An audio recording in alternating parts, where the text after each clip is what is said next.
چیز کو چاٹ کر کے لے جاتی ہے. یہ وہ حالات تھے جو ہمیں درپیش تھے. معاہدے بجلیوں کے غلط کیے، انبار تھا مصیبتوں کا، اور ان کے سابقہ وزرائے اعظم سینئر لوگوں کو کہتے تھے کہ ہمیں پتہ ہے کہ ہم نے کھڈے میں دھکیل دیا ملک کو، اور ہمیں پھر یہ اقتدار ملا تو نہیں سنبھال سکیں گے. یہ وہ حقیقت تھی اس خوبصورت ملک پاکستان کی جو مسلم لیگ نون نے چھوڑ کے یہاں پہ گئی تھی.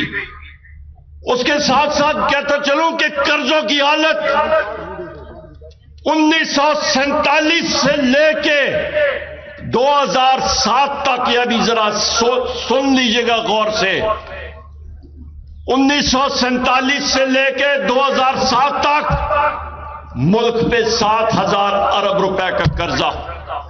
پیپلز پارٹی کی حکومت آئی، انہوں نے کہا مقابلہ کرتے ہیں. کرپشن میں انہوں نے نئے ریکارڈ توڑے، اور قرضے لینے میں انہوں نے جناب 7,000 ارب سے اٹھا کے 14,000 ارب اپنے 516 دور میں چلے گئے. اس کے بعد مسلم لیگ نون کی حکومت آئی، انہوں نے کہا زرداری صاحب کو تو ہم لوگ اور بھی پیچھے چھوڑیں گے. تقریباً 15,000 ارب روپے سے انہوں نے قرضہ اٹھا کے 30,000 ارب روپے پہ چھوڑ دیا، اور ہمیں مقروض ملک بنا کے چلے گئے جناب والا.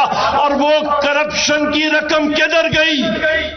ڈالر کو 100 پہ رکھنے کے لیے کہتے ہیں ہم نے بہت بڑے کارنامے کیے. میں آپ کو بتاتا ہوں کیا کارنامہ تھا. ڈالر کو 100 رکھنے کے لیے مصنوعی طور پہ تندور میں 23 ارب روپے انہوں نے جھونک دیے، 23 ارب ڈالر جھونک دیے. وہ 23 ارب ڈالر جو جھونکے اس کو ملک کو کسی قسم کا فائدہ نہیں.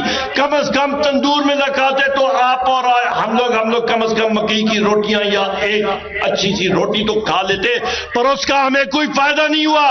وہ خمیازہ آج ہم بھگت رہے ہیں. معاہدے بجلی کے غلط کیے، اس کا خمیازہ آج بھگت رہے ہیں ہم لوگ. NHA میں میرے بھائی مراد سعید صاحب آپ کو بتائیں گے اس میں انہوں نے کیا کارنامے کیے.